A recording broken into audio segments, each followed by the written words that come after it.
All right, welcome to today's morning power up call. Again, this one's not live. Every one of these I can't do this live. Hurts me a little bit inside. I love doing the live calls. I love having everyone join the call. I love reading the comments. I love going back and forth and seeing the dialogue as I speak. That gives me so much energy, and I enjoy the process so much more. Unfortunately, I'm still here where the Wi-Fi upload speeds are absolutely abysmal. So I'm having to record these quickly, then upload them so that the quality is good. Because if we try to do a live call, it would be lagging and I wouldn't be able to see your stuff. You wouldn't be able to see my stuff.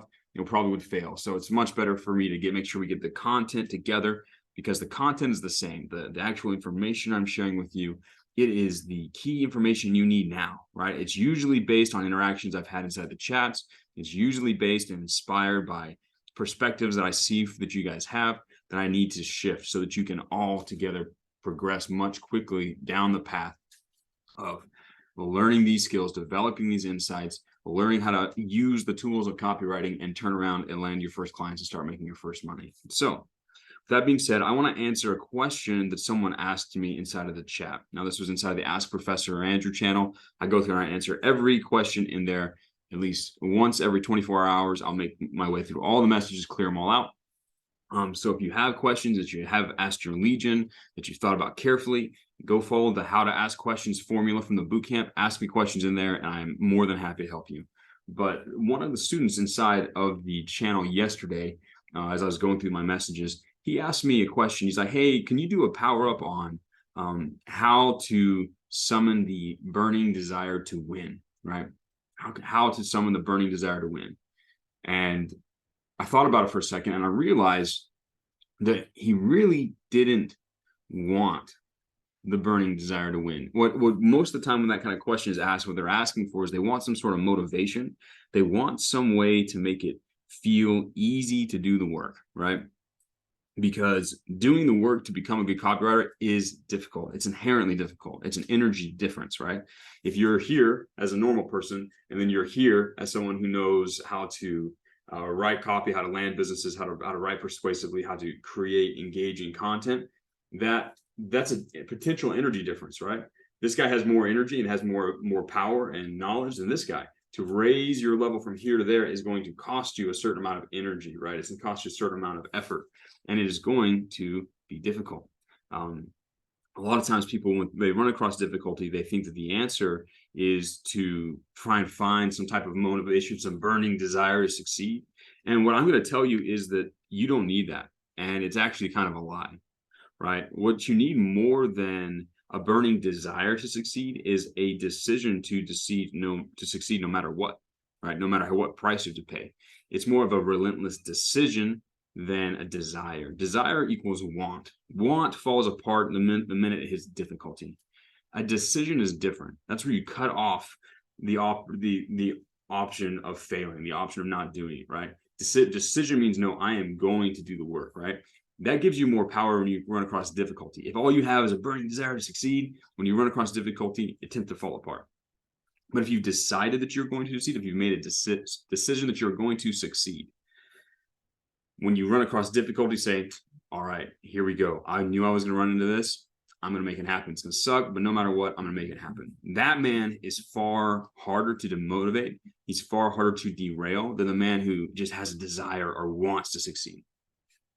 So you need to ask yourself if you are prepared to pay the price. Are you prepared to do the suffering, to pay the price when it's difficult, to endure the mental torment of trying to understand principles and apply them in a complex world? Like if that's what you're willing to do, and the moment that you run across those as you're going through the boot camp, that should, if you've decided that you're willing to pay that price, that will give you the ability to succeed. And it's way better than a burning desire to succeed. So the idea of getting a desire is not what you're really looking to do as an individual. The other thing you can do in order to make it through the process much faster and to overcome any potential derailments is to, instead of focusing on the desire side, on the thing that you want, you can choose to become disgusted with any behavior that's not the right thing, right?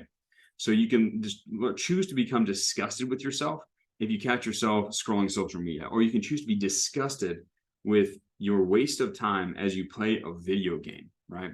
You can choose to be disgusted with yourself when you drink that soda, or you eat foods that are bad for you. You want to attach true shame and I prefer the term disgust.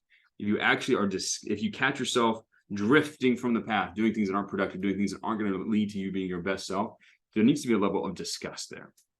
Now, that is better than having a desire to succeed, because sometimes if you just have a desire to succeed, you catch yourself doing these behaviors, it doesn't really matter, right? There's not a negative consequence. I prefer to couple that positive decision to succeed with disgust for anything that is not that, right? I choose to be disgusted with myself if I catch myself not on task, not driving forward, consuming some type of media that's causing me to drift.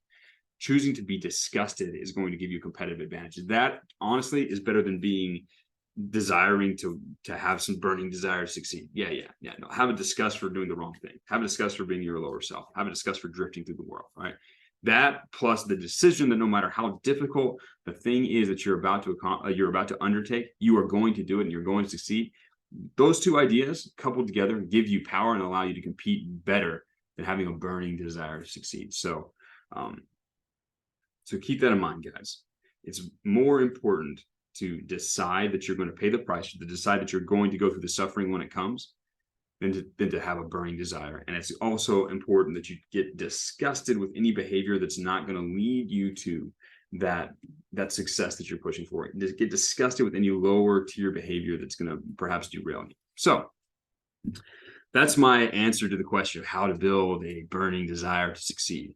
I'm saying you don't need it. I'm saying there's something that's better. I'm saying there's something that's going to help you win at a more effective rate. Now, if you just want to feel good, dude, just go watch a movie and feel good. But if you're trying to succeed and you want to actually succeed, it's way better for you to decide that you're going to pay a difficult price, and then just get disgusted with anything that's not going to lead to that. Those are going to give you more power. All right, guys, it's been a good call. I will be in the chats talking to you guys and answering your questions today. In the meantime, take this information, use it, consider this frame shift, consider this idea shift, and use it today. I will talk with you guys again tomorrow.